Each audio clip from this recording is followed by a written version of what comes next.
গোষ্ঠী আজকে বাংলাদেশকে কন্ট্রোল করার জন্য, গোলামি করার জন্য তারা চেষ্টা করতেছে।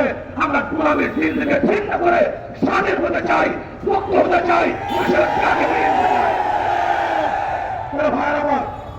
আমরা যে আন্দোলন করেছিলাম সাম্যতা রক্ষা করার জন্য, বৈষম্য দূর করার জন্য, সাম্য, মানবিক মর্যাদা, সামাজিক ন্যায় বিচার প্রতিষ্ঠিত করার জন্য, আমরা কি দেখলাম যে 5ই আগস্টের পরে আবারও দখলদারি, আবারও চাঁদাবাজি, আবারও তোমাকে হত্যা করা হয়েছে, নির্দোষ তোমাকে হত্যা করা হয়েছে, আজকে আমার মা বোনকে ধর্ষণ করা হয়েছে।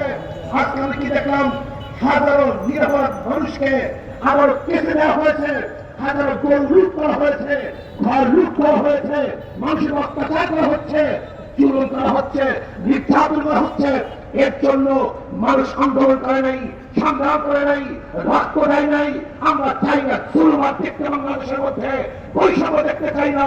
আজকে গরিব ছাত্ররা অর্থের অভাবে পড়াশোনা করতে পারবে না, তারা উচ্চ শিক্ষায় শিক্ষিত হতে পারবে না, এটা আমরা দেখতে চাই না। আজকে আমার মা বোন মিসকিনরা, এতিমরা, বিধবারা না খেয়ে থাকবে, এই বাংলাদেশ আমরা দেখতে চাই না।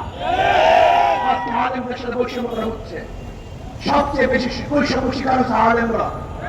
আজকে শিক্ষিত আলেম যারা মেধাবী, শিক্ষিত, অনার্স পাস করার জন্য যেই পরিমাণ পড়াশোনা করে, একজন ছাত্রী তা পাস করার জন্য তাকে 1000 গুণ বেশি পড়াশোনা করে, অথচ আজকে আমাদের মাদ্রাসা ছেলেরা কেন তার বিশেষ পরীক্ষায় অংশগ্রহণ করতে পারবে না, তারা কেন বিশেষ পরীক্ষা দিতে পারবে না?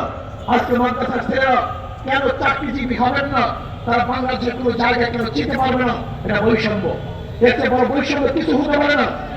আজকে কওমি মাদ্রাসার সাথে বৈষম্য করা হচ্ছে। কওমি মাদ্রাসার ছেলেদেরকে আজকে অনেক জায়গায় ইন্টারভিউ দেওয়ার জন্য অযোগ্য ঘোষণা করা হচ্ছে। আজকে যেই মাসালাগুলি কওমি ছাত্র সবচেয়ে বেশি জানে, সেই নিখাল কাজী হিসাবেও আজকে কওমি মাদ্রাসার ছেলেরা চাকরি পাচ্ছে না। এটা কেমন বৈষম্য? আমি